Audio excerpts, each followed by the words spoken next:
e de paz, que ao despertar de um novo homem nos induz. Te conclama, irmão, de última hora, a ingressar nesta seara de luz. Te conclama, irmão, de última hora. Boa noite a todos. Boa noite, gente. Boa noite. Isso é muito bom ouvir esse boa noite, porque a gente às vezes vem o corpo, né? Mas a mente está lá preso no cartão de crédito, no salário que não saiu. Não é assim? Às vezes a gente fica aqui na tribuna, a gente fica olhando o rosto das pessoas e muita gente fica desligada. E a gente percebe que a pessoa está desligada, que o corpo chegou, mas o perispírito está não sei aonde, vagando em algum lugar, nas preocupações. Não adianta mais. Eu vou falar uma coisa para vocês: se o cachorro ficou sem água, vai ficar até vocês chegarem. Se a luz de 100 kW devia ter trocado por uma de LED, não dá mais para apagar, só na hora que vocês chegarem. E se o cartão de crédito não vencer, paga a taxa mínima, que o juro está altíssimo e a coisa é braba. Que a gente possa estar aqui de corpo e alma nesses breves momentos acerca do Evangelho de Jesus, acerca dos estudos dessa casa que segue uma sequência hoje no Livro dos Espíritos. Então é mais um estudo do que propriamente uma palestra, mas que Jesus, esse amigo incondicional, possa nos envolver, nos iluminar, nos guiar, abrir nesse momento o nosso campo de percepção, para que a gente possa estar aqui realmente de corpo e alma, ou seja, com todos os corpos que nos compõem, como diz a veneranda Joana de Ângeles, mentora espiritual do nosso querido Divaldo Pereira Franco, os diversos corpos que nos compõem: corpo intelectual, corpo emocional, corpo duplo etéreo, e por aí vai, fazendo com que a gente possa nos harmonizar e assim amelharmos os tesouros do Evangelho de Jesus, trazido pelo Consolador prometido, que é o Espiritismo. E é engraçado que eu falei amigo incondicional. Amigo incondicional. Por que amigo incondicional? Porque Jesus amou por amar. É interessante, companheiros, como que a maioria de nós amamos esperando reciprocidade, seja nos nossos namoros, nos nossos casamentos, seja na relação com os nossos próprios filhos, né? Vão dar de tudo bom e melhor para quando a gente ficar velhinho ele cuidar da gente, seja no vizinho, nas nossas relações sociais. Nós sempre estamos aguardando alguma coisa de troca naquele ato que nós, de forma pensada ou impensada, interagimos e doamos para o outro. E eu vou falar para vocês aqui nessa noite que uma das maiores fontes de sofrimento, principalmente eu agora como psicólogo, como psicanalista, estudando a terapêutica transpessoal, como que os maiores sofrimentos que chegam na clínica chegam dessa reciprocidade que a gente não tem, ou recebe e não é da forma como nós esperávamos. Por isso que Jesus falou para a gente amar até nossos inimigos. Amar por amar, porque nós estamos reencarnados aqui essencialmente para amar. É a única finalidade aqui. A gente poderia até terminar a palestra, todo mundo poderia ir para casa, a gente poderia não ler mais livro nenhum, se nós estivéssemos na condição de amar. Amar mesmo, amar como Jesus nos amou. Já que Ele é nosso modelo e guia, Ele fez a parte dele. Ele se doou de corpo e alma. E nós estamos em treinamento. Eu sei que é difícil ainda para a gente, porque a gente sempre espera, né? Dá um convite, você convida um vizinho para uma festa, evidentemente que na segunda festa que ele dá e você não é convidado, você também fala: nunca mais convido esse infeliz. É assim que a gente vem fazendo. Se você se entrega de corpo e alma na paixão, porque meio biruta, meio tentando a ideia, e se entregou de corpo e alma, e a pessoa não se entregou de corpo e alma para você, aí você fala, hoje meu coração é uma geladeira, não tem mais capacidade de amar. A gente vai fazendo isso porque a gente doa, em todos os sentidos, amor, credibilidade, confiança, sociabilidade, e a gente quer receber em troca. E a gente está se decepcionando muito, porque ninguém vai conseguir ter essa reciprocidade à altura do que a gente acha que merece. E a gente vai vendo uma fonte de decepções, a clínica vai se enchendo. É até bom que eu sou psicólogo e ganho um dinheirinho, né? Também sou filho de Deus. Mas é triste ver que a fonte dos sofrimentos é essa reciprocidade. É esperar, sabe, que o outro nos ame à altura que nós amamos ele. Estamos aqui essencialmente para amar, porque segundo João Evangelista, Deus é o quê? Amor. Deus é amor. Ou seja, se Jesus ensinou o amor na sua forma mais ampla, mais profunda, e João Evangelista vem falando que Deus é amor, como é que a gente vai compreender Deus? Porque a gente está vendo um montão de atrocidades, intempéries, cataclismas, erupções vulcânicas. As forças telúricas da Terra estão se manifestando de forma intensa e nós, também como natureza, estamos nos manifestando os nossos cataclismas internos de forma intensa. Nunca se teve tanta depressão, tanta ansiedade. Agora síndromes, segundo Augusto Cury, síndrome do pensamento acelerado. A gente pensa de várias coisas ao mesmo tempo. A gente vive numa ansiedade louca, num desespero, numa corrida. Ninguém tem tempo para o vizinho, para o amigo. Ninguém tem tempo de olhar o jardim da própria casa, a flor, o céu azul. Vocês viram a lua hoje? Quem viu a lua, levanta a mão. Nossa, até que... Bom, então estou falando bobagem aqui, vou embora. Porque pelo menos vocês viram a lua, que estava maravilhosa, diga-se de passagem. Linda. Se Deus que constituiu tudo isso e nos presenteia, por que tanta pressa? Por que tanto desespero? Por que nós estamos matando nossos afetos em vida? Por que nós não estamos vivenciando como Jesus nos ensinou? Porque quem tem pressa, quem tem ansiedade, não vê, não vive, não usufrui. Eu vivo me controlando o tempo todo. Até chá de maracujá eu tomei para vir fazer a palestra hoje. E forte, para poder ficar mais calminho. Mas, se Deus é amor, né? Porque na questão número 1 de O Livro dos Espíritos, o livro base da doutrina espírita, e todo espírita tem que ler o Livro dos Espíritos, o Pentateuco kardeciano, mas principalmente o Livro dos Espíritos, que é a base, é a raiz, o caule, o restante são galhos, desdobramentos. E na questão número 1 de O Livro dos Espíritos, Kardec pergunta: o que é Deus?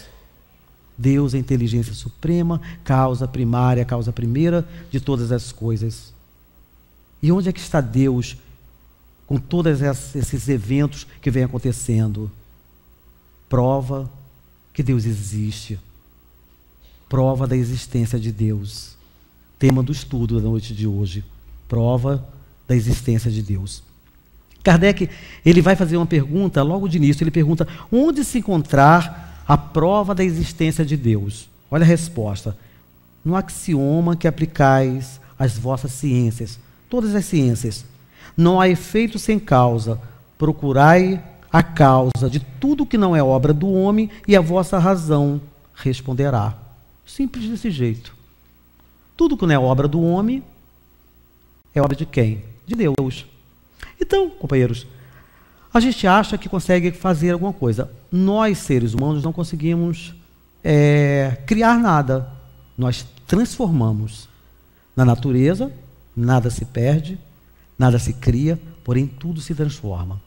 O nosso grau de evolução permite modificações, transformações, mas não criação, porque tudo que nós mexemos já foi criado por uma consciência que rege todo o universo. E basta a gente olhar a lua, como vocês viram hoje, as flores, né? Os frutos.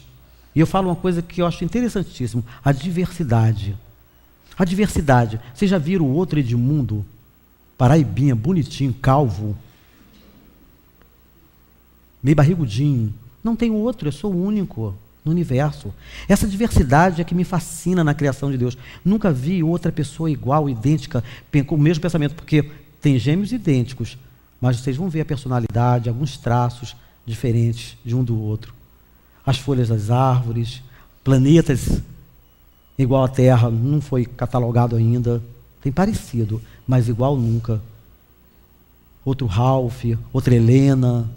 Não existe, são seres únicos. É por isso que Deus, na sua consciência, na sua onipotência, na sua onipresença, conhece cada um de nós, cada um das suas coisas que Ele criou e cada um das suas criaturas. A capacidade da chuva, das galáxias, das nebulosas, dos asteroides, das camadas da atmosfera e, mais importante, a transformação do humus podre, do adubo, em flores belíssimas, de rara beleza e perfumes também raríssimos. Como que pode transformar esse processo que a gente vive na alquimia, na química, na física, estudando para ver se conseguimos nos aproximar do Criador? E ele pergunta, né?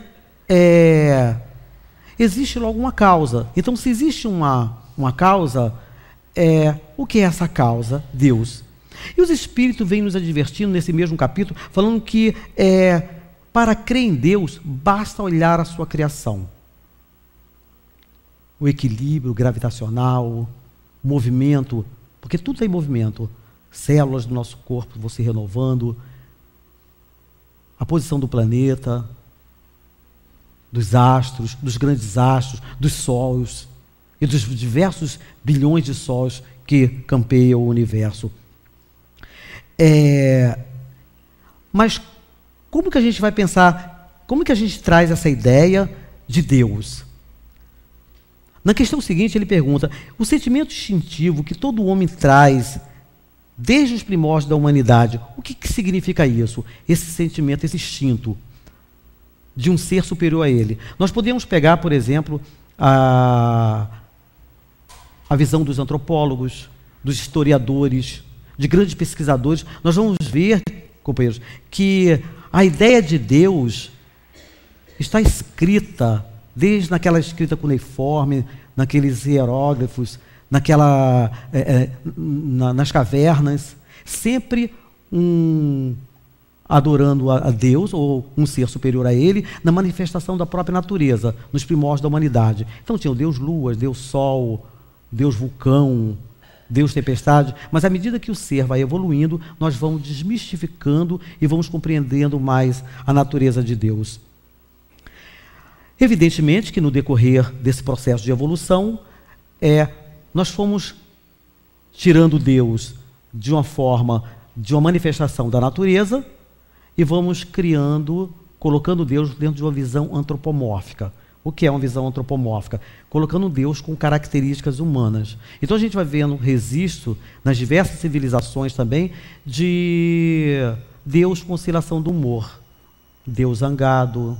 Engraçado que tem muitas religiões que acreditam até hoje nisso. A ira de Deus cairá sobre você. Deus é amor, mas é justiça. Você me paga. E a gente começou a colocar os nossos defeitos, os nossos instintos ainda primitivos, na concepção da divindade.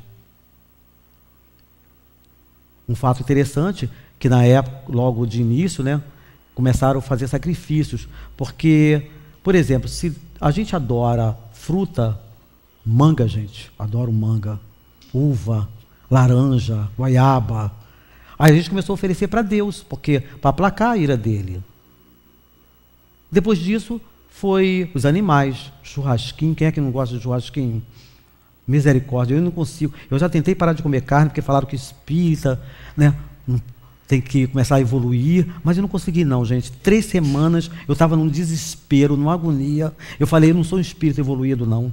Tem que ter um bifezinho. Mas depois que eu descobri que Chico Xavier tinha um bifezinho dele, eu falei, eu vou deixar de comer carne? Mas não vou mesmo. Aí a gente vai lá para Jesus, O que contamina o homem não é o que entra, Não é o que entra pela boca, mas é o que sai da boca. Porque a boca fala aquilo que o coração está cheio. Mas quem está nesse processo de evolução de não comer carne, parabéns. Um dia eu chego lá, se Deus quiser. Aí a gente também, nessa visão antropomórfica de Deus, começamos, né, colocar Deus como um homem. Quem disse que Deus é homem? Porque uma sociedade machista, Deus devia ser o quê? Mulher. Queridinha, não vai ser vocês mesmo. Entendeu? Se a sociedade é masculina, tem que ser o Deus homem, que representa a força, né?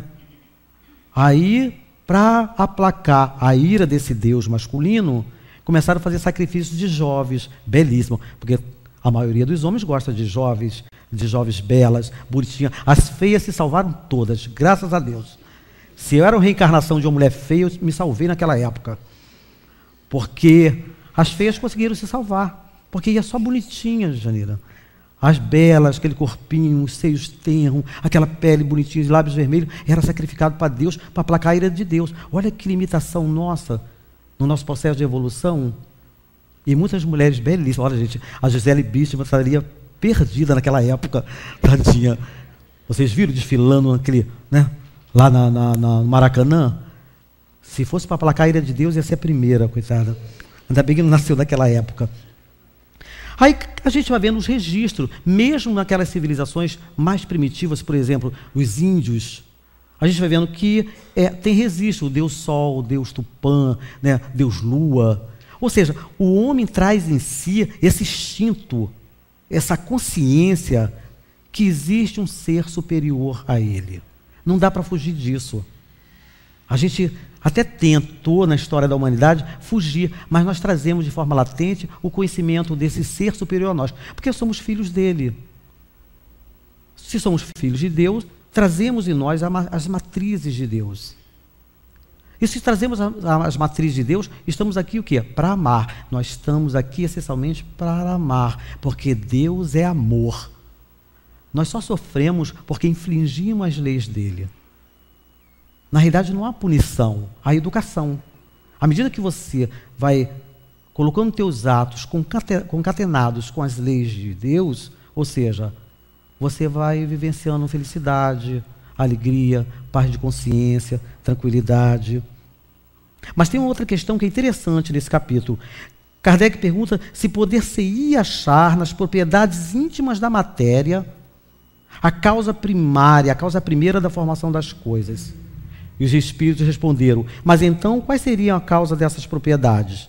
É indispensável sempre uma causa primária. É aquele velho ditado: quem nasceu primeiro, o ovo ou a galinha? A gente fica naquela questão, né? Se foi o ovo, quem colocou esse ovo? Se foi a galinha, quem colocou o ovo para nascer essa galinha? Mas a pergunta de Kardec foi interessante, por quê? Porque Kardec ele fala que atribuir a formação primária das coisas às propriedades íntimas da matéria seria tomar o efeito pela causa. As propriedades da matéria são efeito que tem que ter uma causa. E por que essa pergunta é interessante? Em meados de 2008, construíram o grande colisor de Hadrons, um acelerador de matéria que cria antimatéria, e nós não vamos entrar nessa parte científica, e descobriram uma partícula denominada bóson de Higgs, dando ao seu descobridor, um físico britânico, um dos maiores prêmios, que é o Prêmio Nobel de Física. Em 2013, ele recebeu esse prêmio. E o que seria esse bóson de Higgs? Quase uma antimatéria. Porque eles queriam... Aí a gente pergunta, gente, eu fico fascinado com isso, porque muita gente fala que Kardec está desatualizado. Nunca. Porque a pergunta que ele fez em 1857, se poderíamos encontrar na intimidade íntima da matéria essa partícula, o conhecimento de Deus, ou Deus nessa partícula, os cientistas, nesse colisor de Hadrons, eles conseguiram descobrir uma antimatéria que é uma micropartícula subatômica responsável pela criação das diversas outras partículas subatômicas e que foi chamada de partícula de Deus. Mas quem criou essa partícula? E aí?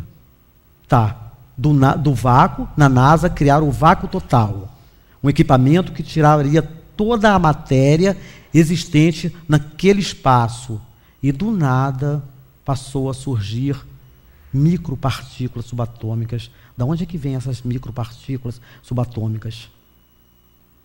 Nós, na nossa condição atual, não conseguimos ainda compreender e nem temos equipamento para saber da onde é que vem aquilo. Porque se criamos o vácuo total, da onde surgem do nada, o nada não existe. Então nós estamos ainda, né, nessa luta de compreendermos os mistérios da divindade. E Kardec insiste, mas os que pensam da formação primária, uma combinação assim fortuita da matéria, ao acaso. E eu tenho um amigo que ele é materialista. É interessante que eu estava na casa dele, um dia, alguns anos atrás, ele estava passando para mim a tese do materialismo. Ele falou assim, Edmundo, a vida é igual uma laranja. Você pega aquela laranja, você joga no chão, aquilo ali apodrece, vai dando formas de vida, vai criando formas de vida, depois aquilo ali vai se acabando, se destrói. O planeta vai acabar, tudo vai se destruir. É assim que a gente vive, é assim que é a realidade. A gente fica falando um negócio de espírito, de matéria, de evolução, mas nós somos só esse corpo. Aí eu falei para ele assim, tá, e quem é que está girando até agora a Terra? Quem está rodando? Esse movimento de rotação, translação? Como é que está, segundo cálculos científicos, cerca de 10 bilhões de anos nesse processo e não para de rodar? Como é que pode acontecer isso? Como é que me explica?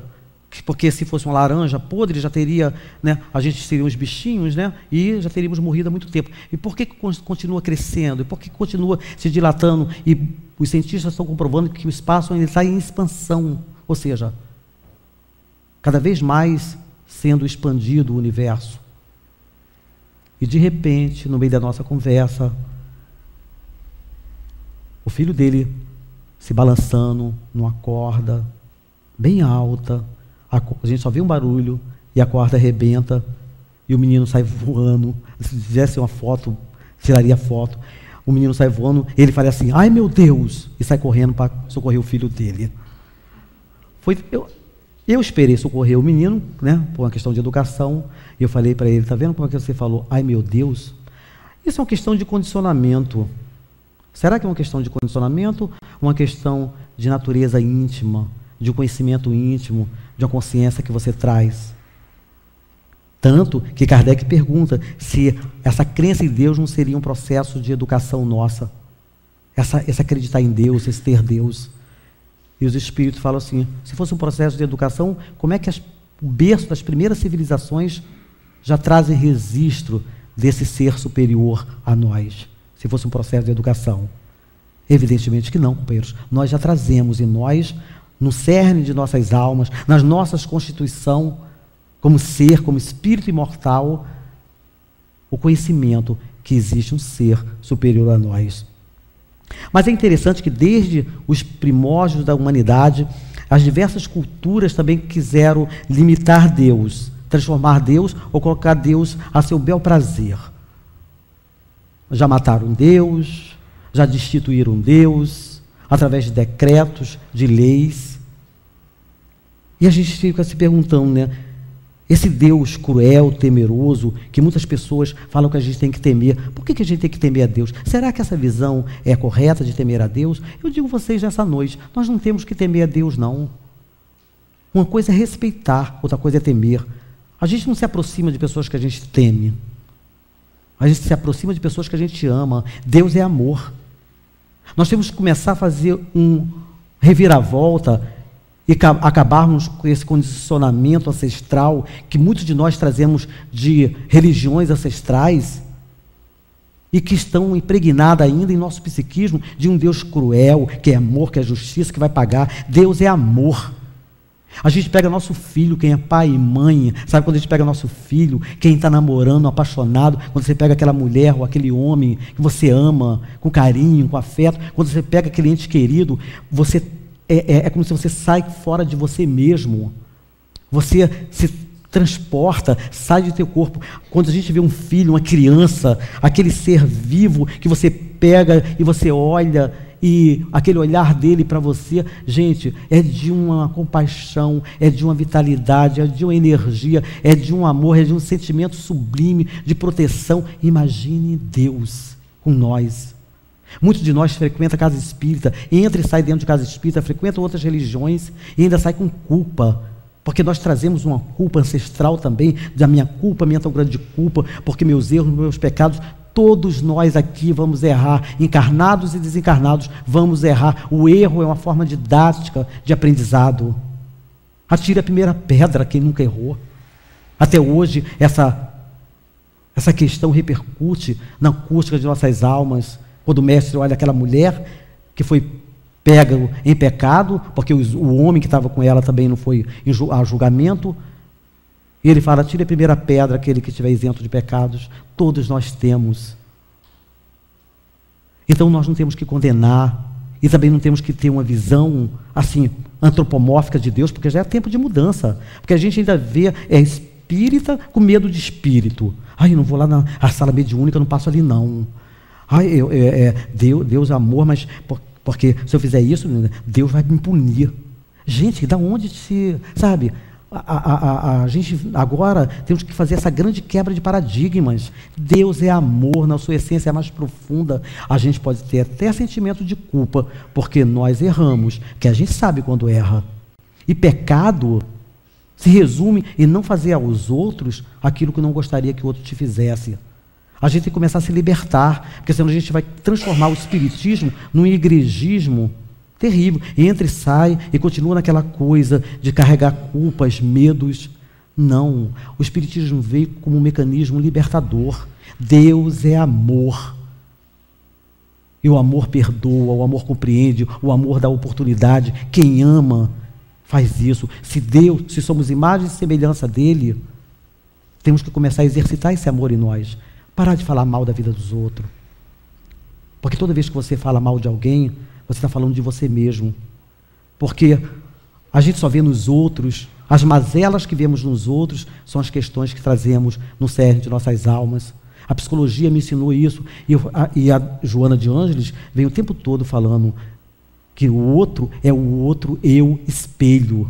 Então, toda vez que você vê uma deficiência no outro, você está vendo você próprio. Talvez mazelas que você não tenha coragem de viver e outro tenha, mas matrizes que um dia poderão germinar. Então, não condene, perdoe como Jesus nos perdoou, ame como Jesus nos amou, porque nós estamos reencarnados essencialmente para amarmos. Nesses discursos, companheiros, já mataram Deus e decretos destituíram, como eu já falei aqui.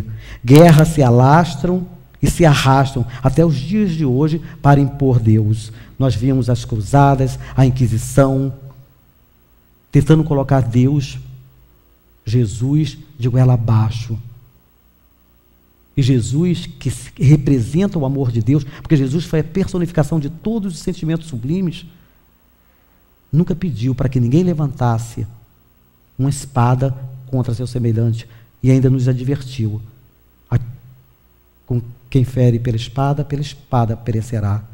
Então, da onde se tiraram? Porque se a gente for ver as outras religiões, o Torá, Veda, a Bíblia, os diversos livros sagrados, todas elas pregam o amor na sua forma mais sublime, na sua forma mais profunda. Para se ter ideia, no ano de 1815, na cidade de Simes, a intolerância religiosa na perseguição comandada por Trespion aos ignotes dizimou 15 mil protestantes. A França, diversos países da Europa começaram a estudar sobre a ciência de Deus. Desculpe o resfriado que eu estou recuperando.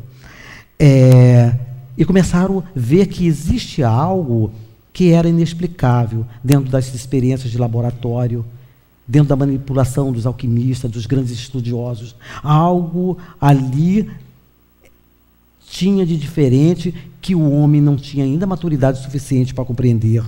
Mas em 1862, os materialistas, mecanicistas, amparados pelo discurso da dialética marxista, dizia que Deus não existia. criando assim, novamente, a morte de Deus. Tanto que tem um filme que fala, né, Deus morreu, mas aí tem uma pessoa colocando, Deus não morreu.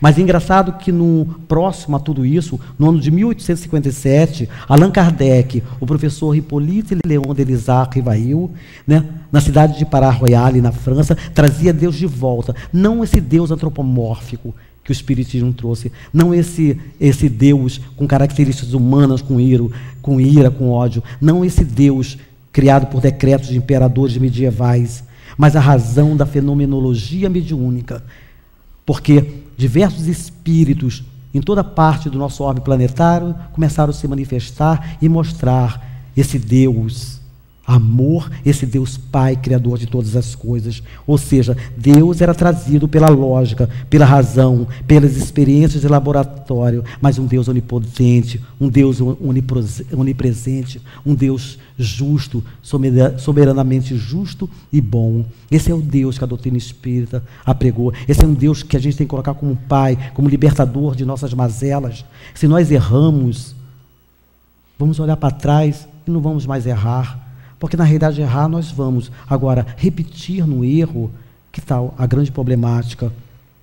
No início do século XX, Albert Einstein se curva diante do Criador. A física quântica, a astrofísica e diversas outras ciências proclamam Deus como Criador e causa primária de todas as coisas.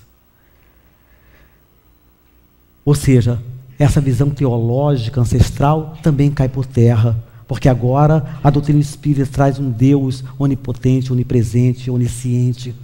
Traz um Deus amparado por um sentimento que a gente começa a sentir quando a gente começa a se aproximar de nossos afetos, quando a gente começa a se desprender, quando a gente começa a perdoar, quando a gente começa a ouvir uma boa música, a sentir a natureza, a perceber os raios do sol, a melodia dos ventos, o canto dos pássaros, a gente vai sentindo essa presença de Deus em nós.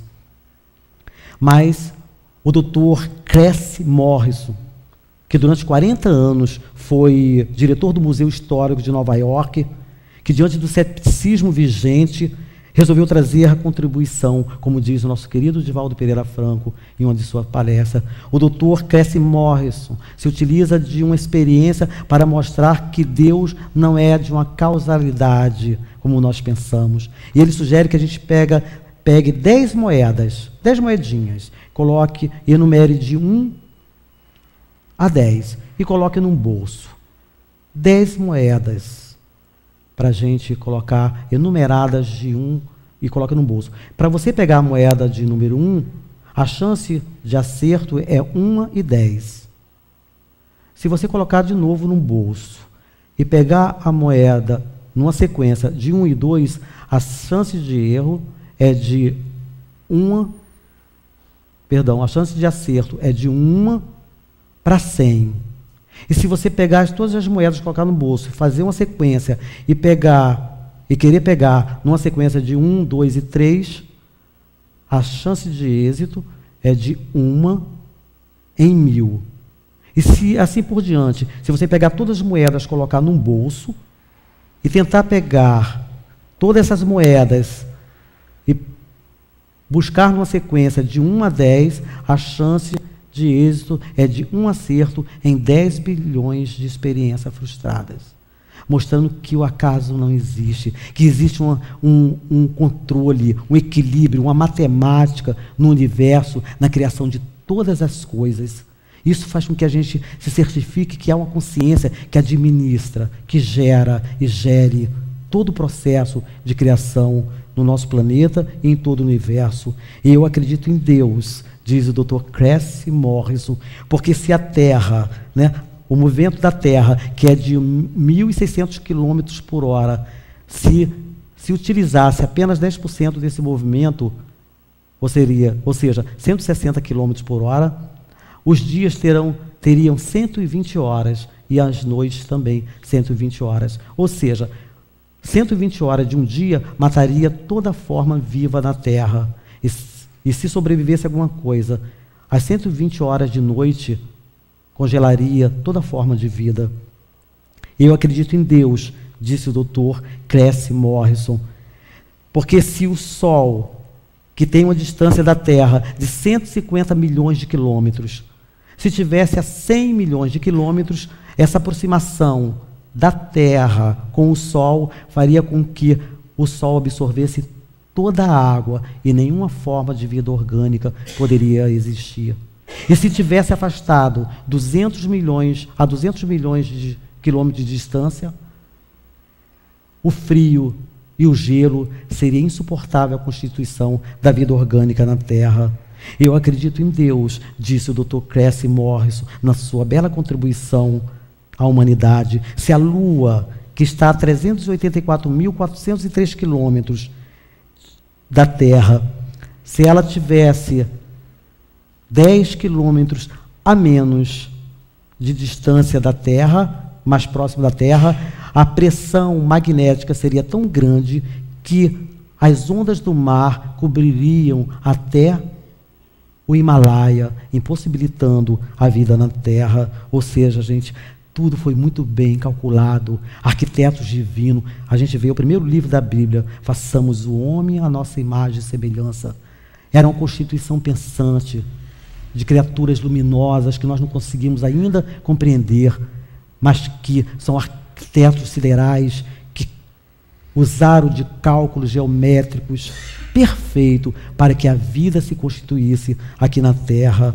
Eu acredito em Deus, disse o Dr. Cressy Morrison, porque se a crosta da Terra tivesse 3 metros de altura a mais, a vida seria possível na Terra. Mas se o mar, o fundo do oceano, tivesse 2 metros a mais de fundura, todo o oxigênio seria absorvido pelo oceano e o gás carbônico que ficaria sobre a superfície impossibilitaria a vida na Terra.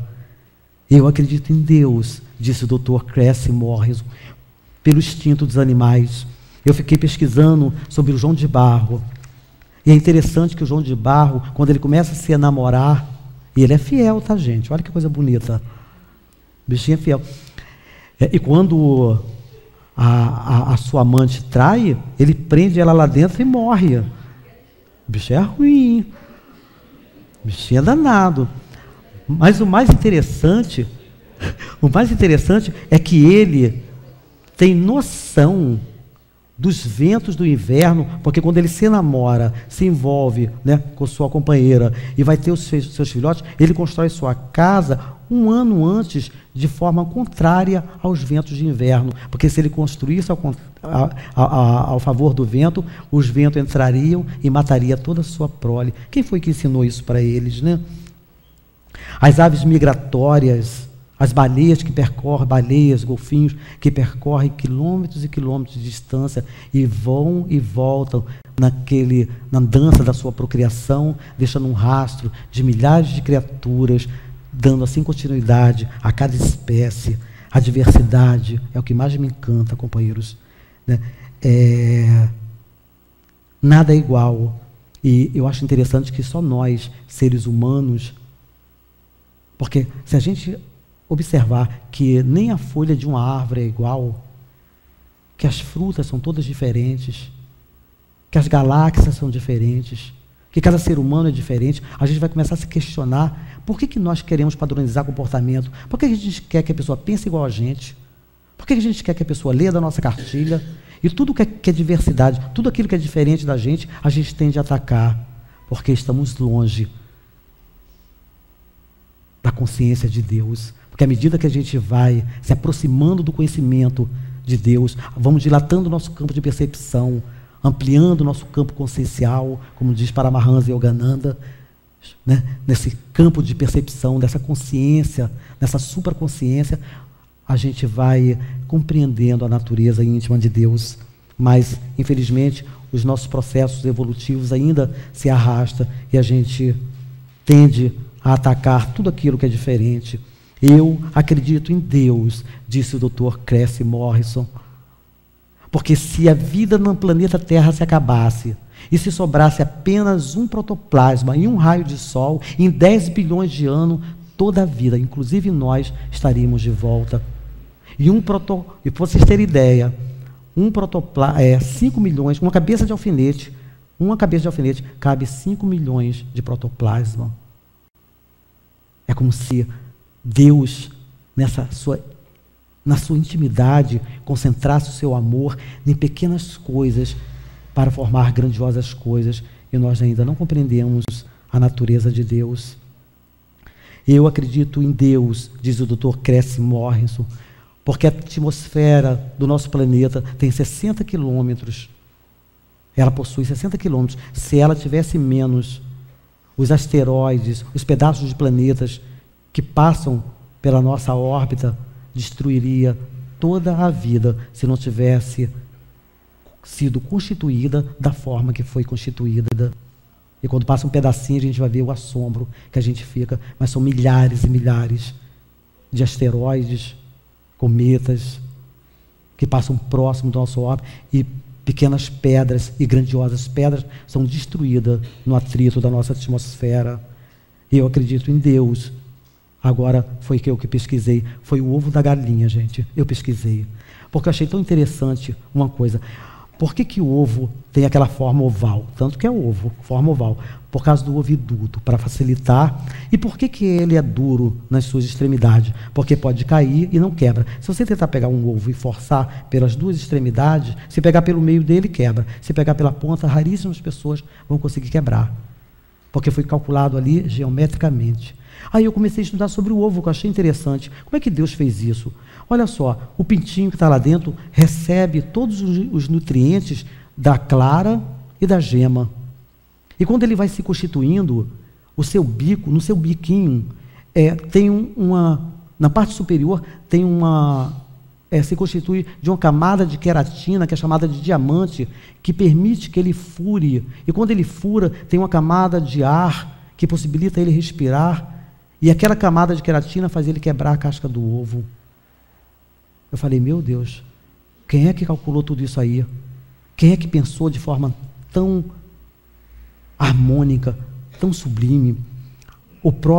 A própria formação do ser humano, queridos. Ativação e desativação de determinados genes. Basta a gente estudar a genética, como temos milhares de cromossomos.